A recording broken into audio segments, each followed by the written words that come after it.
I was wondering about your parents or family. Was there anybody else in the family that had any kind of artistic bent? Yeah, well, my father had a great voice. I mean, a natural voice, which my daughter, in fact, inherited. I had to work quite hard at it. Yeah, my father could have been a very successful professional, but because people were so conscious of security in those days, you know, then he had the day job, and that it kind of destroyed him. But at the same time, you know, that's what he did. He was stuck with it, and he just had a beautiful voice. You know, he worked a bit with the Communist Theatre and with in the East End, and with some Jewish organisations. You know. But people knew of him from the East End as being a singer, and people loved what he did, you know. And he had an incredible, maybe I wouldn't say, hard to say now whether it was perfect pitch, but it was close. Very good pitch, and a natural placing of the voice. It took me a hell of a long time to get to where I am now. He liked.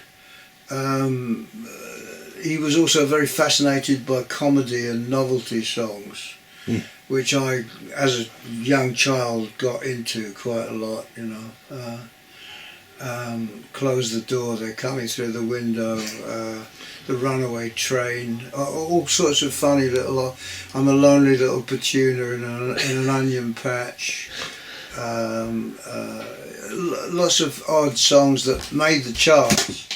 Got me into all that, but then when I was 13 I fell in love with jazz, and I started collecting jazz records and reading as much as I could about jazz.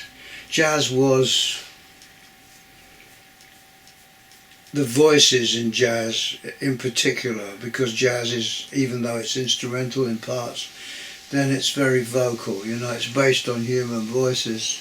The first two records I bought, one was by Jerry Mulligan and the second one was by Sidney Bechet.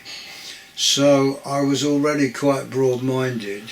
I dived into black big bands of the 20s and 30s to start with, and then that broadened into a general love of swing, in particular of the swing greats like Coleman Hawkins and Roy Eldridge and Red Allen and people like that. And then it moved into bebop as well, and post-bebop and whatever, and I fell in love with people like Charlie Mingus and Art Blakey, and I was lucky because in that period a lot of the greats were still alive. You know, so I saw Coleman Hawkins many times. Probably saw Duke Ellington 4 times. Three of those times at least were with the classic lineup, with Harry Carney and Paul Gonsalves and Ray Nance and Cootie Williams and all these people. I loved them all, you know, and in fact culminated. Although a lot of the older guys had gone by then, I actually shared a stage with Duke Ellington in the 1970 Mafia Pop Festival in Sicily, and we were allowed to remain on stage after our set, and Ellington was playing, you know, which was a great privilege. It was wonderful. What gave you the kind of the beat poet thing that came in quite early on? I mean, did you start writing some form of poetry at first at school, or was it something Yes, I started writing poetry when I was 14. How I did that was because when I was writing essays and stuff for schoolwork and all that, then I would take off onto weird kind of imaginative shit, you know, and the teachers got fed up with me, and one of them, an English teacher, actually said, well, why don't you write some poetry of your own and keep some of your imaginative stuff out of the schoolwork, you know. So I started writing a couple of things. I wrote a couple of sonnets, you know, just to see if I had the chops, you know. And then because I'd given birth, as it were, then I felt rather excited with that, you know, and it made me feel good. I was a bit of an outsider even then, you know, as a child, and so it gave me a bit more of a raison d'etre, you know, and then I started writing, and I started looking at what was out there. Inspirations were people like Dylan Thomas and then Lorca. Through friends, began hearing about the American beats and what they were doing, and that they were travelling around and doing poetry readings and stuff like that. Actually, they weren't doing it that much. Anyway, I became excited with that idea, and I loved being on the road, which up to a point I still do. So I had that background of hitchhiking anyway, and then reading on the road and by Kerouac and hearing about the exploits of the Beats. And then I was at the Bewley Jazz Festival in 1960, and I met Mike Horowitz, and we got on in certain ways, and we both loved jazz, and we both loved the idea of trying to incorporate elements of jazz into poetry. And so he had the beginnings of a group which eventually became a regular personnel, and we started doing poetry readings together and jazz and poetry things in the early 60s, and eventually we had a permanent band with first of all with Graham Bond and Dick Extall Smith and people like that, and later on with Stan Tracy and Bobby Wellens, which was absolutely wonderful band. The attraction was the famous writer who I love, Nathaniel West, and someone once asked him, what made you become a writer? And he said, well, I was hoping it would make me more attractive to women. and there was that motivation, of course, but then there was also the fact that it was clear from fairly early on that I wasn't going to fit into any kind of conventional framework of trying to make a living, because I was too much of an anarchist, quite honestly. I mean, when I got thrown out of school, I found out that my parents found out I could go to journalism school for nothing at the time. So I did 9 months of that, didn't graduate, but I learnt some stuff, some technical things which would be good for me later. It made me think that maybe I could make some kind of a living. I wasn't worried about making money in the sense of being at all successful. That came on later. Me and Horowitz got together, and he had bookings, you know, and we were getting paid, and then I was starting to do my own stuff as well outside of his thing, and I was, you know, sometimes I would hitchhike to Liverpool for 10 shillings, you know, and the chance of finding a nice woman, you know, and a girl in those days, of course. Oh, yes.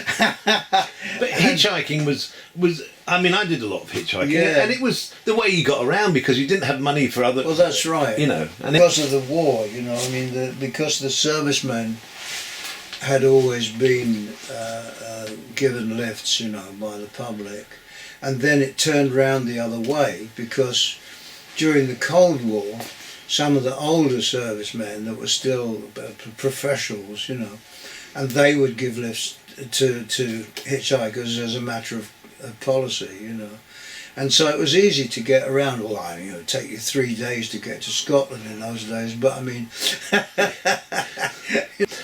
having gone through the World War, I think, the Second Yeah. World War, in quite a short period of time, you know, after the first one, I think I think it took a lot of aggression and hostility out of people, really. Yes, oh yes, I think it did to some extent. Do you have any memories? I mean, I know you were only born in 1940, but I don't. And obviously, I think you were in Surrey for most of that time. Did you? Yeah. Do you have any memories of? I have experienced it. I have one memory of when everyone was asleep in the shelter. Then I got out and sat on, or managed to climb up onto a windowsill, and was watching the conflict in the skies. It was at night, late at night, and watching all the tracer bullets and the searchlights and everything. I was very excited by it, of course, and I had two uncles that were in the service, and they would come back and teach me obscene military songs, which are quite surreal, incidentally. I mean, they are really fucking weird. Can you remember one? Well, there was the one about roll me over, lay me down and do it again. Oh. That was one, that's a famous one. Yeah. And there was another one about a soldier told me before he died. I've never been able to find the whole lyric of that, but that was completely surreal. Quite bizarre. I mean, it had the same kind of surrealism that some aspects of music hall actually had, Yeah. Really weird shit, I mean, quite bizarre. Well, under in those conditions, I mean, who knows how we'd all behave. My father ended up going to, after the bomb was dropped, he went to Hiroshima. I did a gig in Hiroshima. Oh, did you? Yeah, it was a very good gig. It was very bizarre.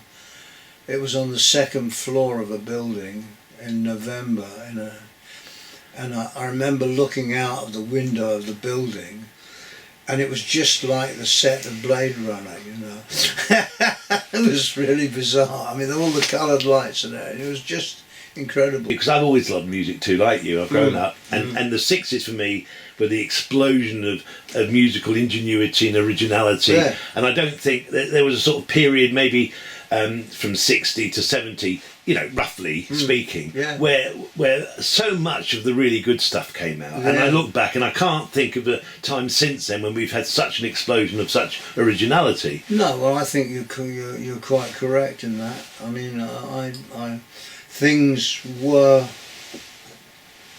much more possible in those days, definitely. The peak of all of that came in 65, of course, with your appearance at the Royal Albert Hall. Yeah, that's right. Well, that after that, I was making a better living. If you were on that particular show, then there was a lot of a kind of legendariness attached to it, and so there was more work out there, and it got a bit easier to make a living. And then it was, of course, only a year after that Cream asked me to write for them. They were very much in the jazz movement before they got into the rock movement. Jack and Ginger were. Yeah. They were clinging on to they were in Britain. There was like a kind of jazz establishment with the Ronnie Scotts and all these people who were fine. They were great musicians and everything, but then there was the next generation, which was Jack and Ginger, and there were only, in the early 60s, there were maybe a small coterie of about, 30 to 50 musicians who were able to make some kind of living out of modern jazz. And when the blues thing came along, when Alexis Corner came along and started hiring jazz musicians, as it were, and build something, because obviously in order to get better at what you do, you need to play as much as you fucking can, And the Beatles did that in Hamburg, of course. I know, the Beatles were extraordinary. I mean, as you say, the Hamburg experience of the Beatles was unique. Well, it was unique in the sense that Alex Harvey, once again, also did Hamburg, and he said it did them an awful lot of good, you know. Very good for the chops, you know, in particular, if you're playing 5 hours a night, you know. Regular work, there's nothing like it, you know.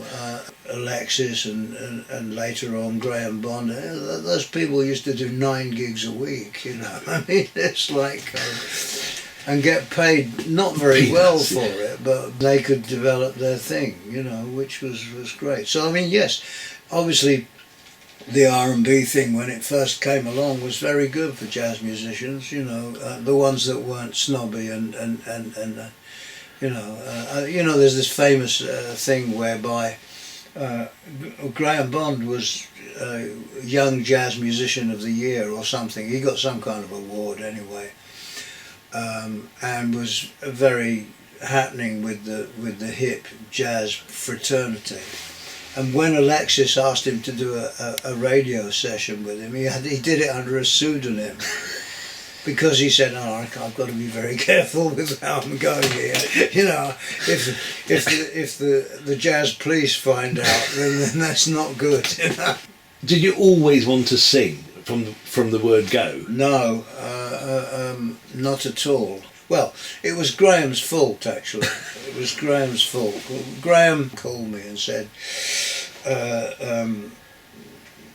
you know, I'd like you to write for my band. And I went, great, you know, because I loved Graham's band more than anything, you know, and Hextall Smith was already becoming a very close friend. I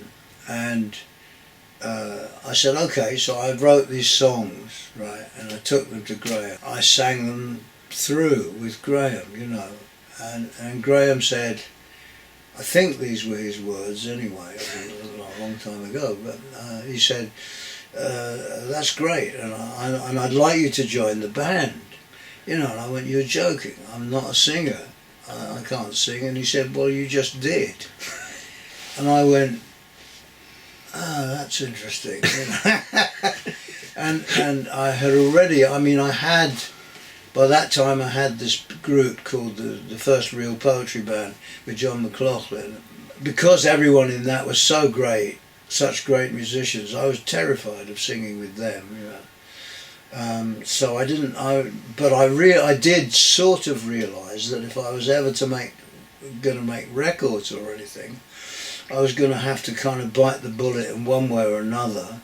I was also trying to play the trumpet, but that was not good. Oh, I've seen some film of you playing the trumpet. Have you really? I found this piece of film of you with Graham Bond, on the Bond and Brown. Yeah, in France.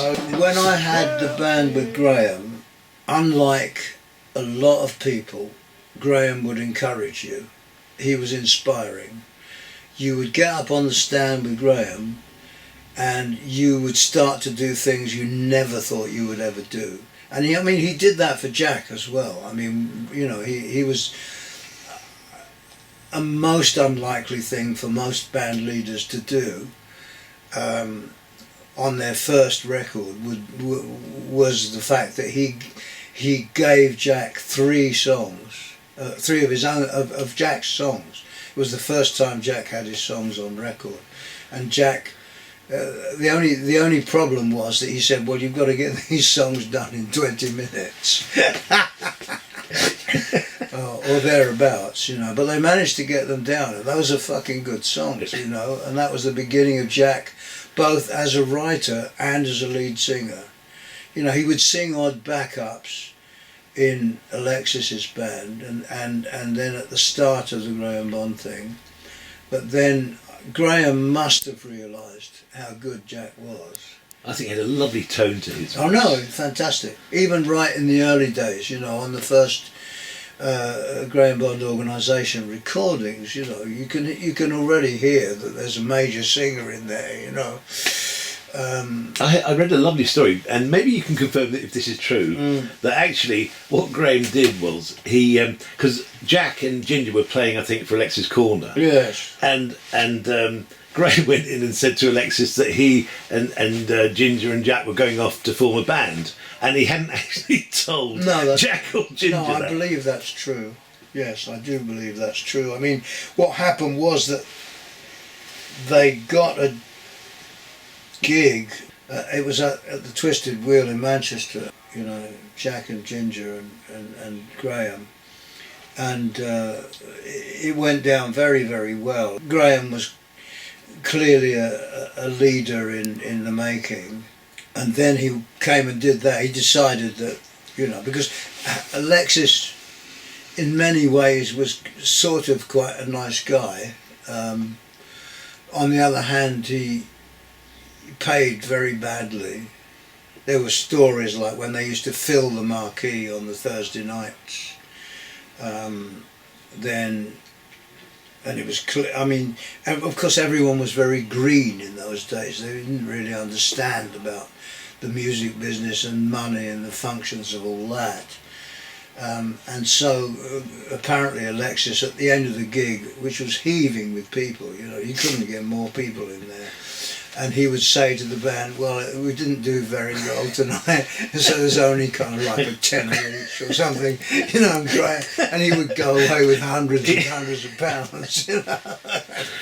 I think that happened quite a lot though. Oh no, of course it did, yeah, no, I mean, it happened with band leaders, and it also happened with yeah, the promoters, of course, were paying rotten money in those days. How did you get paid as a lyric writer? When I first wrote the first song for Cream, you know, which was Wrapping Paper, and somebody said to me, and I can't remember who it was, probably someone in the band anyway, and said, you know, you can get paid for this. And I said, I said, that's good. What do I do to get paid for this?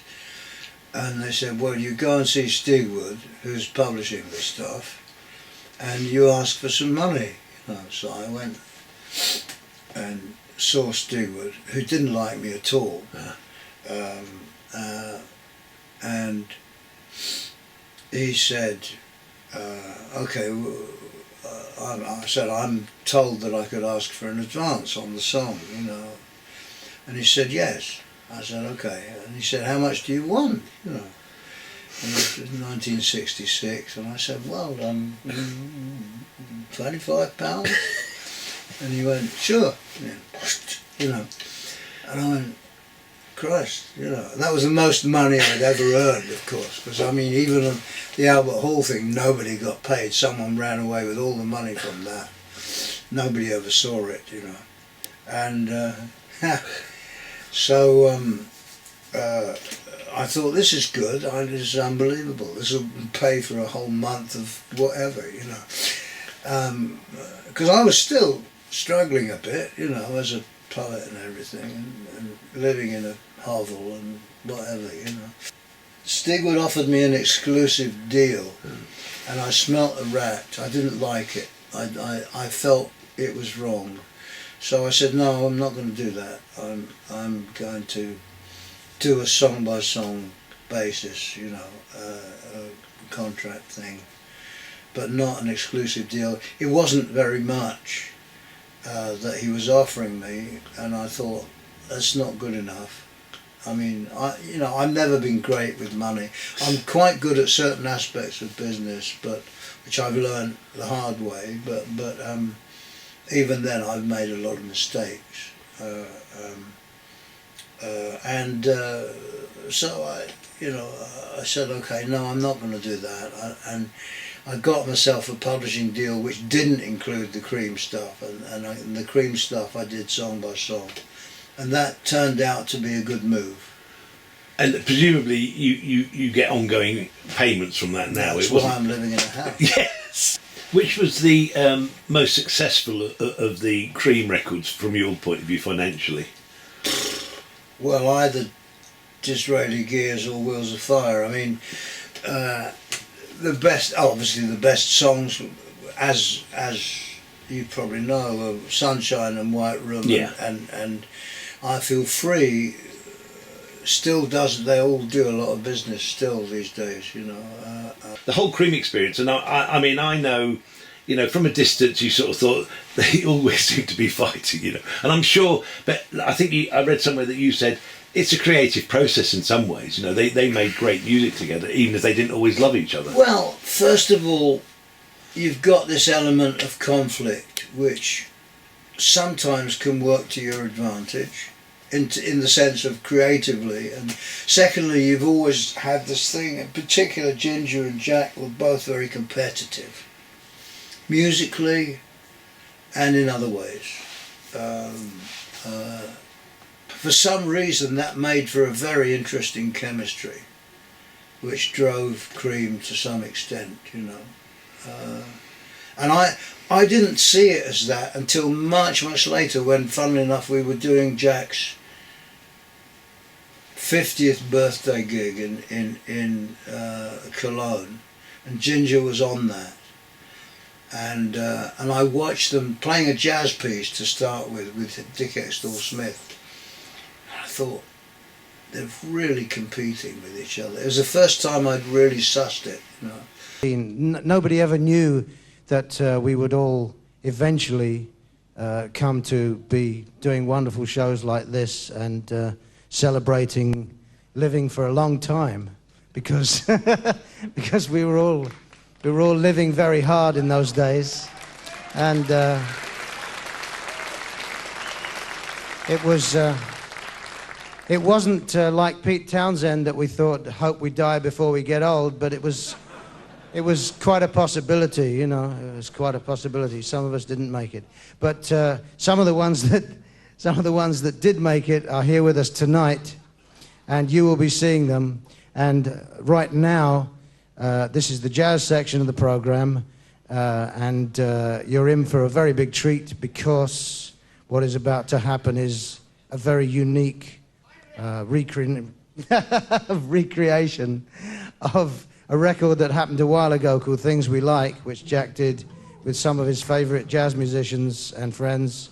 But this is a slightly different lineup, with the amazing Ginger Baker on drums, and also with the great Dick Hextall Smith on saxophone. My friend and partner, Jack Bruce, the wonderful Jack Bruce. Thank you. See you again. And thank you very much, Pete Brown. I seem to remember meeting him. He was living in a cupboard.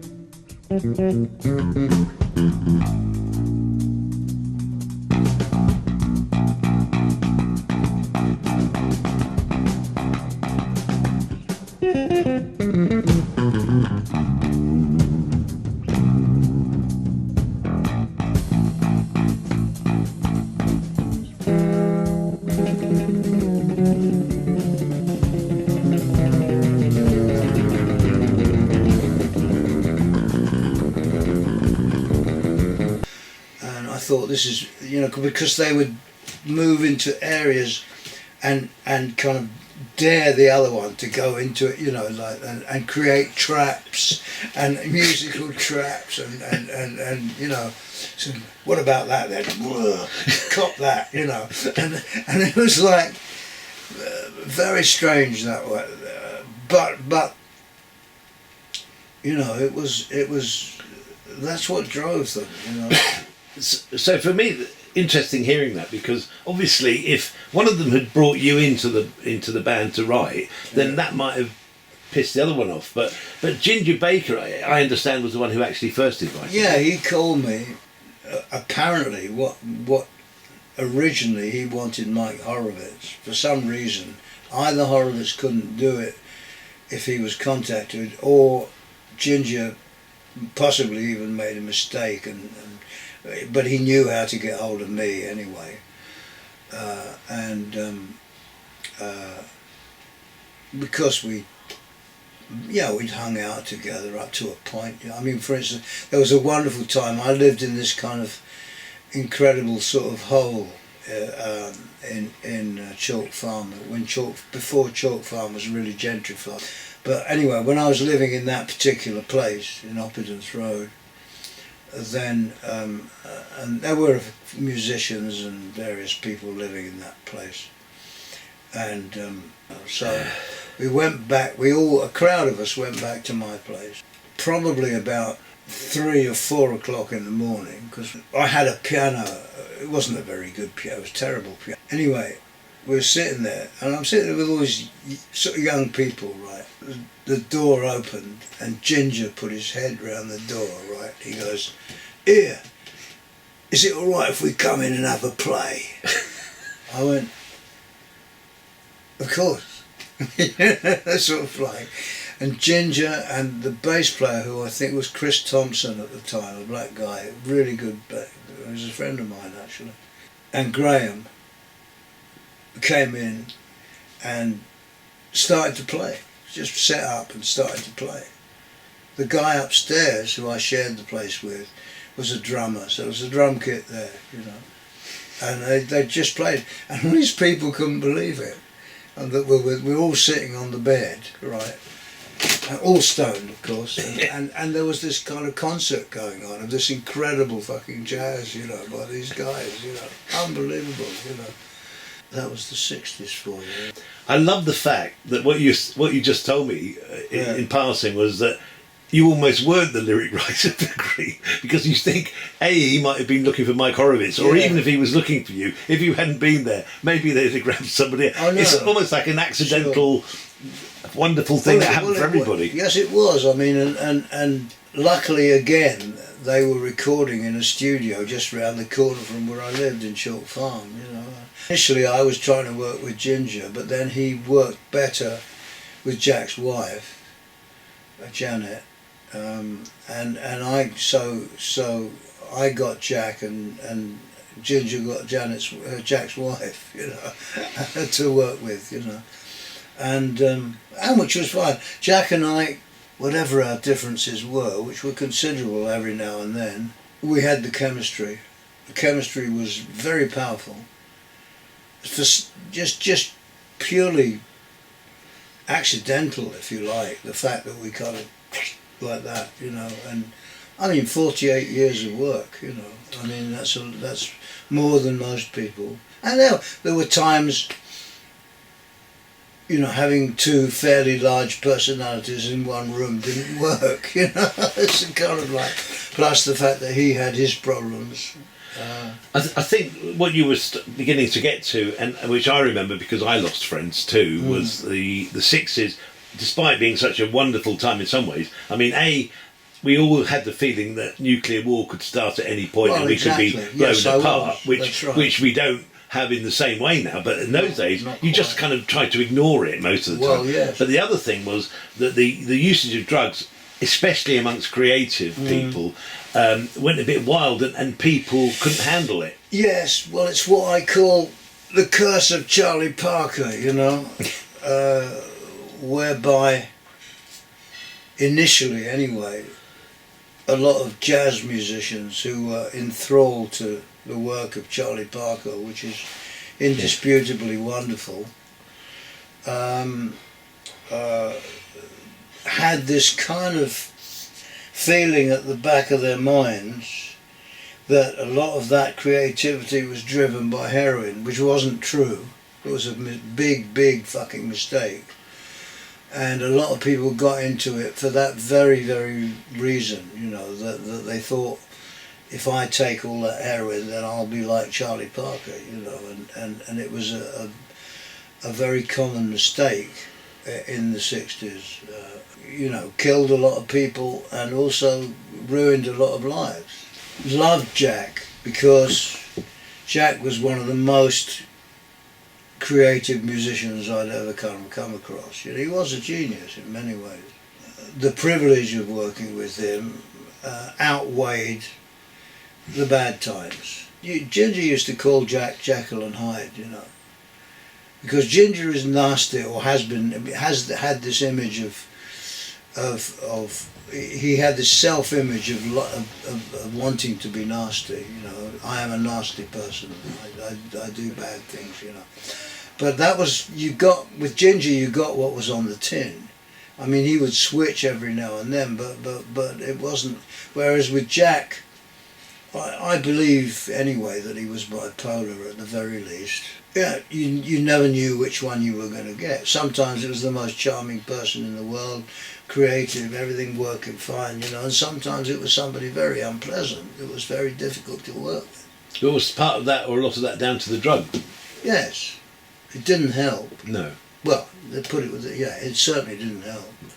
Not at all. No. And after Cream, really, I suppose. I mean, I know you got involved in putting your own bands together and so on, but Yeah. Graham Bond was a big one for you, though, wasn't he? Well, yes. I mean, I loved Graham. Whatever. I mean, Graham had his problems, of course. He was also a junkie and various things, and a serial fantasist as well in many ways.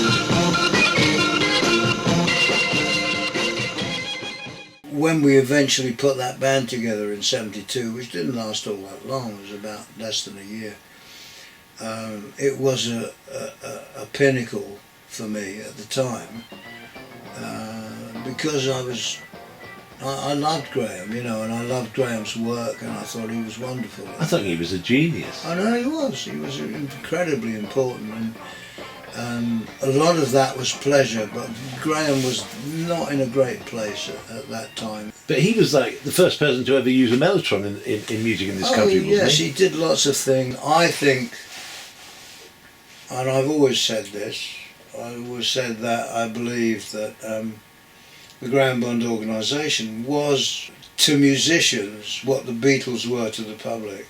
You know, a huge influence, and creatively absolutely one of the top things that ever happened in Britain, which is why I've you know, been involved with producing reissues of Graham a lot, and two huge box sets and other stuff, you know, because I really think it should be out there, and it should get the acclaim that it deserves. Because he really didn't make a lot of money out of it all, did he? And he didn't. No. He was never like, he never made it in general terms. He had a very badly flawed personality. He had a few chances that he blew. The drugs were too important at the wrong time. He wasn't good with money. I mean, I wasn't very good with money, but then after 1967, I didn't have any bad habits, so at least my head was in the right, a reasonable place. Unfortunately, a lot of very creative people, as we were saying, were got involved and got addicted to various things, and it Fucked them up. it fucked them up, and it lost them a lot of chances. I also wonder, because I'm a dedicated left-winger, and even possibly because I'm Jewish, you know, whether that lost me a few opportunities here and there. It's not impossible. No. And that's when I feel very paranoid. Yeah. And I think, well, maybe. Having said all that, I think you've had quite a good career, really, haven't you? Well, mostly. Yeah, I've had my doldrums. I think you got fairly fed up was it 77 when you sort of... Yeah, well, when the punk thing came along, that was bad news. Yeah. Because it wasn't based on talent. It was based on silly clothes and rings through your ear and stuff. Well, it was the first thing that the music business actually invented, you know, and they then proceeded to try and ram it down everybody's throat. And it was quite contrived, especially with the Sex Pistols and people like that. But when you say it's the first thing, of course, the Monkees and... Yes, that was contrived as well, Yeah. although they had all those great session guys playing on that. People like Hal Blaine and all the Wrecking Crew, great backing singers. And so, you know, it wasn't them really, a lot of that. You know, a lot of people didn't play on their own records, or didn't even sing on their own records. But you then formed your long-lasting association with Phil Ryan, I think, wasn't yeah. it? and you carried on. I mean, obviously, people have gone by the way as they do as you get older, you know. But that seemed to have been very successful for you, musically at least. Well, Phil was my best friend, you know. He became my best friend. Initially, we used to fight. I recruited him for the second version of Pi Blotto. He was in this band, a wonderful band from South Wales called the Eyes of Blue, whose work you can still find. I have. You got it? Yeah. I found it, yeah. And boy, the singing and playing on that band, I saw them live a lot of times, you know, and they were wonderful. And when they broke up, then I grabbed Phil, you know. Being an old socialist, I never feel that comfortable with. I mean, when I first had money, I went crazy at one point. You know, I didn't know what the fuck to do with it, and I used to get a minicab and go around to Selfridges with my girlfriend and buy half of Selfridges and keep the minicab waiting for about 4 hours while I bought half of Selfridges. But that didn't last for very long. Because I realised that wasn't the way to do it. Has your songwriting process changed? I mean, you said that with Jack, normally he'd produce the music, although sometimes you went to him with an idea. In general terms, do you tend to start off lyrically in your head, or do you tend to start off musically? Well, when you work with people like Phil Ryan and Jack, they're very versatile, you know. Hextall Smith, I wrote a lot of stuff with him. The versatility of those great musicians means that if you get an idea which just comes from a lyrical idea, then you can just give it to them and you know they're going to deliver something great, you know. Obviously in the early days with Cream, because they were on the road all the time, then we had to squeeze in the writing in a very few days here and there, you know. Jack and I were working for a couple of days and you know, because Cream was the cash cow of the organisation, of the Stigwood organisation, they were on the road all the fucking time. And so here's a few days off, right, you know, so there we go, we're writing, you know. And it was 5 o'clock, or later than 5 o'clock in the morning. You know. And Jack, we'd done some work, but we were needing more. And we were getting fed up with each other as well, probably. And Jack finally went and picked up his double. He was obviously a jazz musician, and so he still had his double bass, you know. And he picked up this double bass. He said, "Well, what about this then?" I went.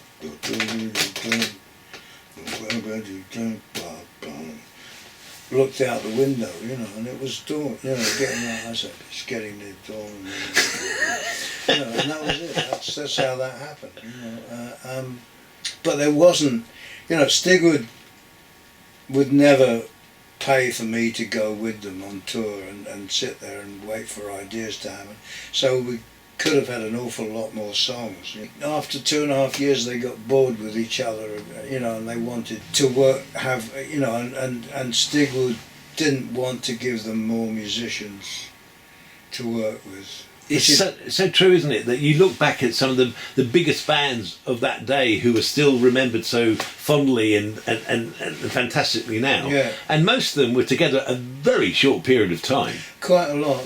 Again, I mean, people's creativity changes, and so you find you have different requirements. You know, I mean, the best band that I had was the one with Phil, you know, from 2010 to 2014, you know, and that was a 9-piece band, which was very hard to do stuff with because of the expense, which I was subsidising.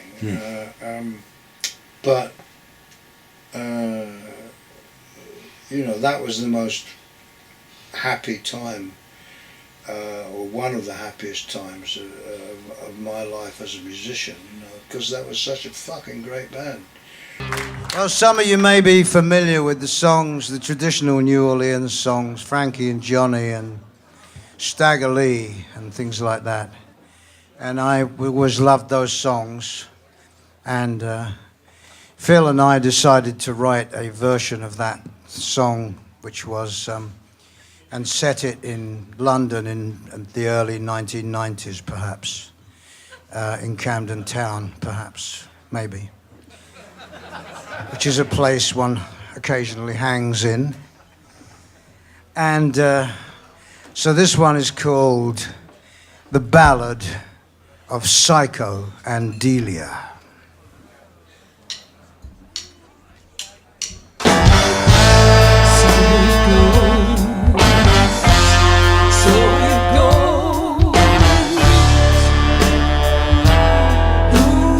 Psycho met Delia in a rundown punk hippie bar. There were too many ghosts around, so they split in Psycho's car. Delia told Psycho it was true love at first sight. She'd been kicked out of her last pad, so she had to stay the night. Yeah.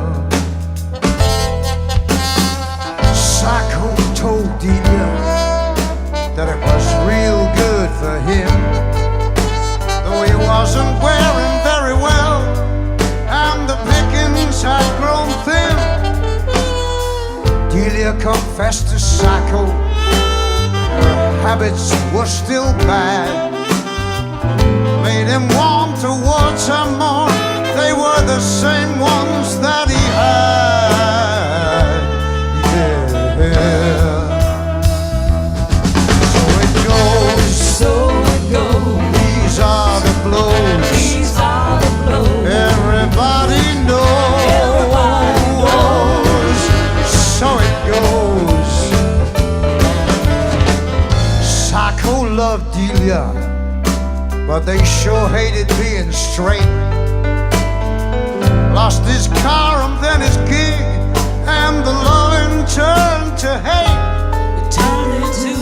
Delia left Psycho. She couldn't stand the pain. Hooked up with a young dealer, and she got right out of her brain.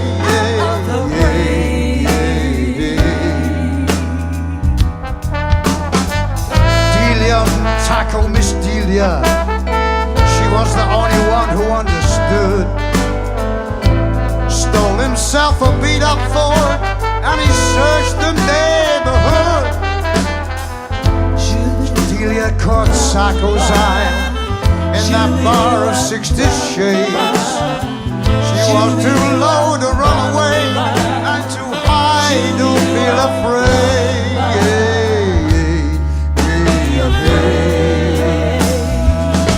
So it goes. These are the blows. Everybody knows. So it goes, yeah.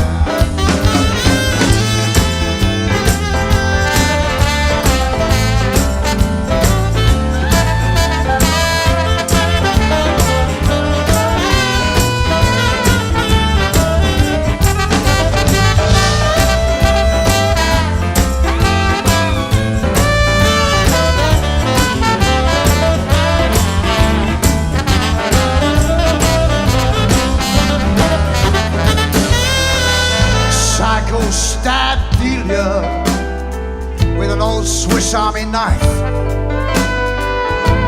Wrapped a chair around the dealer's head, shouting, "She could have been my wife." Delia cried, "Psycho, I really think I'm dying. I just want you to know that it was you and only you all the time." So it goes. These are the blows. funny that with these things they don't always make money, but they can be No. hugely satisfying. Well, it was, yes, absolutely. I mean, I did 2 of the best gigs I ever did in my life with that band. You know, and you know, Phil became like my brother. You know, I mean, I loved Phil. Once we got over our initial sort of hostility, then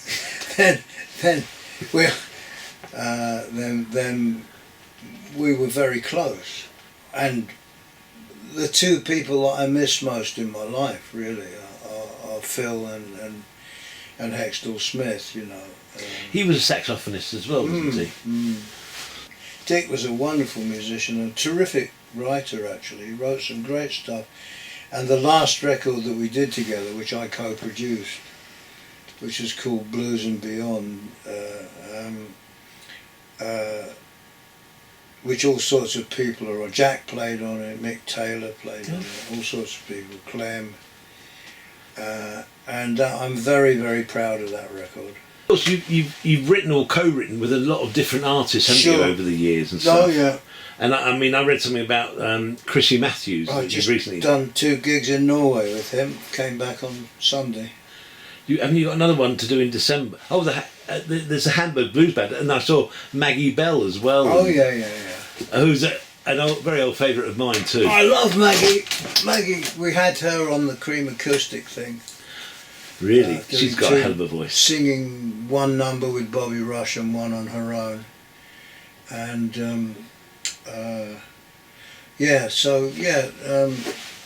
no, I love Maggie. We've worked together quite a lot. You're still writing happily, presumably. Yes, well, as I say, I just wrote a whole lot of stuff for Joe Bonamassa, whose work I like. I don't know how much of it will get used, but he's supposed to be recording some of it in January. I did the last Procol Harum album. I did most of the lyrics for that. That's been very successful, actually. Mainly because they tour a lot, you know. It's in the charts in Germany. Did the last Chrissy Matthews album, which we had a sort of almost hit with the single Level with the Devil,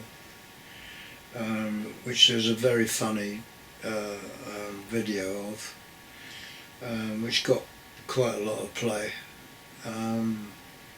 So yeah, I mean, I'm working with different people, as long as it's people that I respect, you know. I mean, I don't do things for money. No.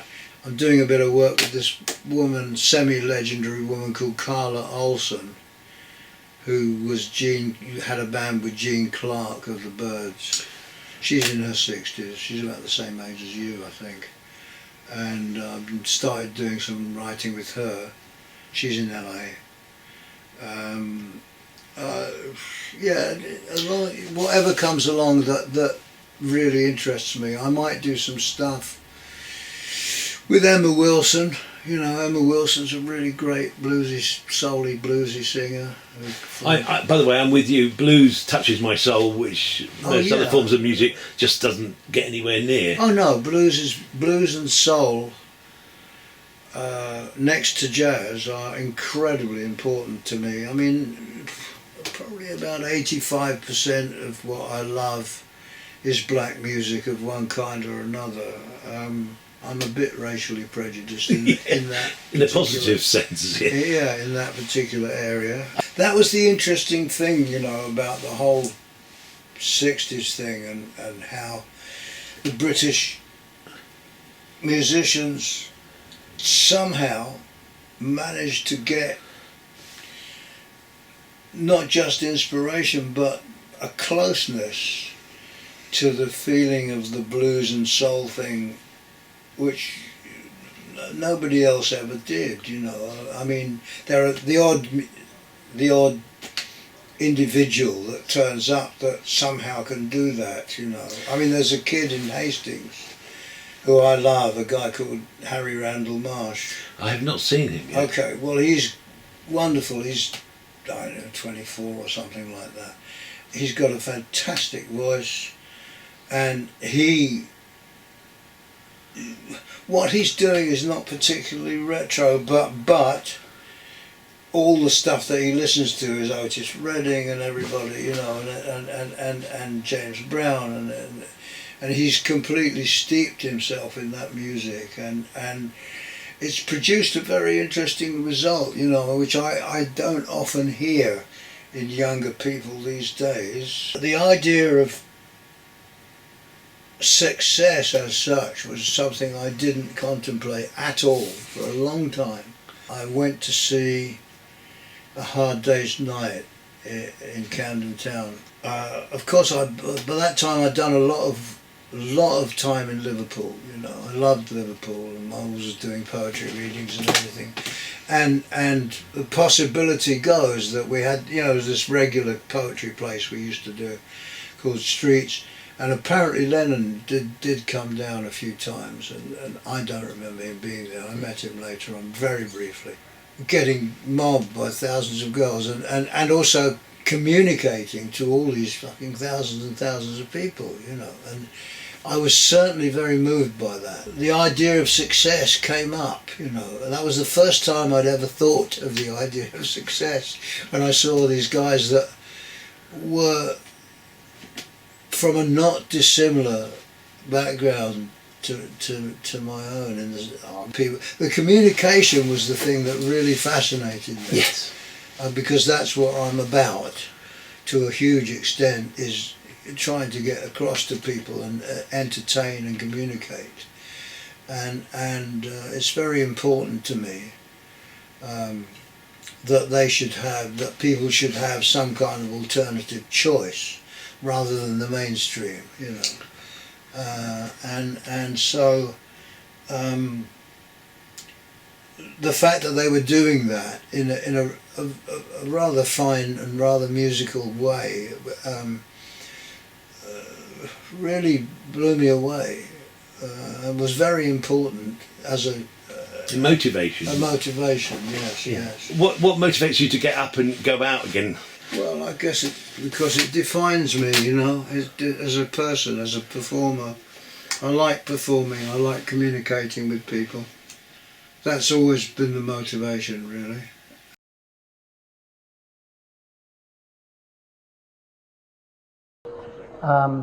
And as some of you know, Ginger Baker died today, or this morning, I think it was, and someone I've been associated with for many, many years. We did a project quite recently, which is going to come out next year, Cream songs played acoustically with all sorts of interesting people like Joe Bonamassa and stuff. And Ginger played on 4 of the sessions, played really good actually, so it was a very nice thing for him to end with.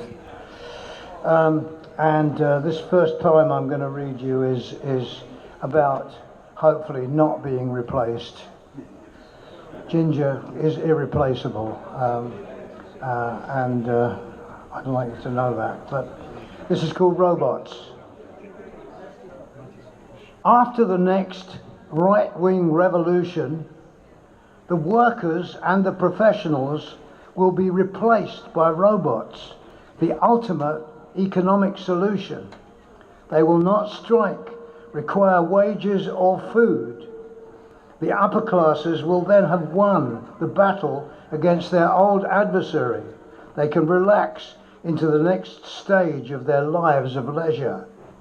But see them riding around on electronic war horses, dressed to kill in red and black, hunting in vain for the hungry people who ate their racing thoroughbreds.